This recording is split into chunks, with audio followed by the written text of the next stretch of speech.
Good morning, players. So, just before the judge sentenced the white couple that adopted black children just to enslave them, she said, and I quote, "May God have mercy on your souls, because this court will not."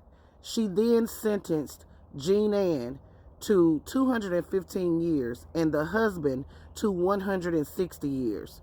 Let's talk about it. Instead of apologizing today, because you never have said you're sorry, but what you did do was put on one of the most reprehensible, narcissistic defenses that I have ever seen in my years of trial work.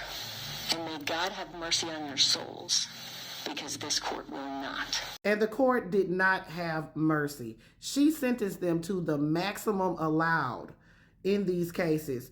Jeanne Whitefeather was sentenced to 215 years in prison, and her husband, Donald Lantz, got a term of up to 160 years in prison. As we all know, back in January, they were found guilty on multiple counts of forced labor, human trafficking, and child abuse and neglect.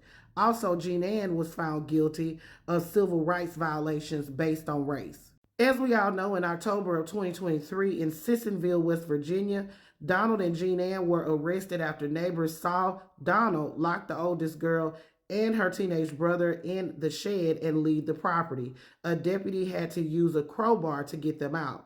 Now, neighbors had been repeatedly calling Child Protective Services as well as police regarding this property, saying they seen strange activity from 4 of the 5 adopted black children of Donald and Jeanne. They adopted the 5 black siblings while living in Minnesota.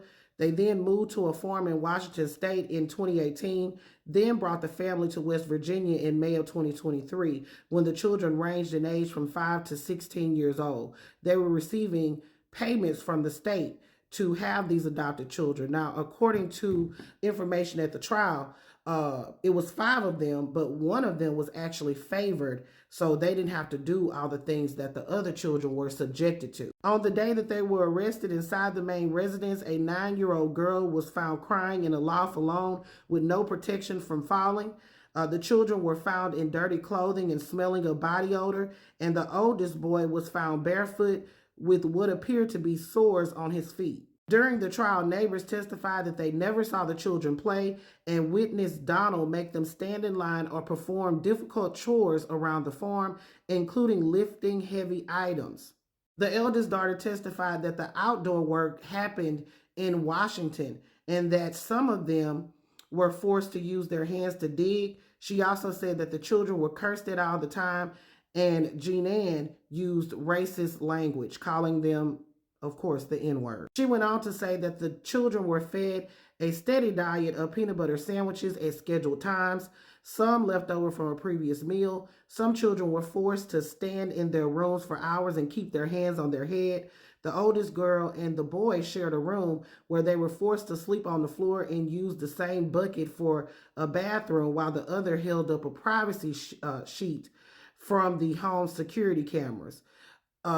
Prosecutors said that they would continuously watch these children as they were forced to stand for hours via these security cameras. Now, the defense argued during the trial that the couple was simply overwhelmed when they were trying to get help for the children's mental issues, abuse, and trauma in their biological home. They did not apologize during yesterday's hearing. Jeanne said that she made some mistakes. And this is after hearing the children read victim impact statements, where the oldest daughter called Jeanne a monster and also asked the judge if she could order them to stand and put their hands on their heads for the duration of the victim impact statements, because she wanted them to see how it felt.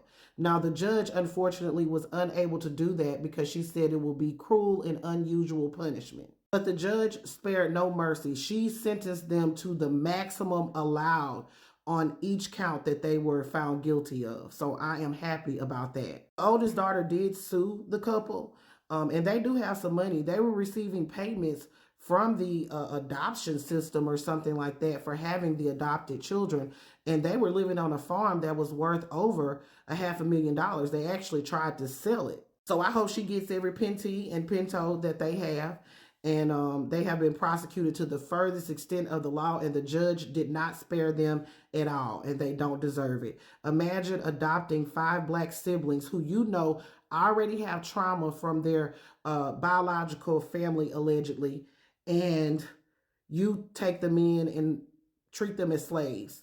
It's disgusting. Players, put your thoughts in the comments. This is Double D Mo for the Black Accurate News.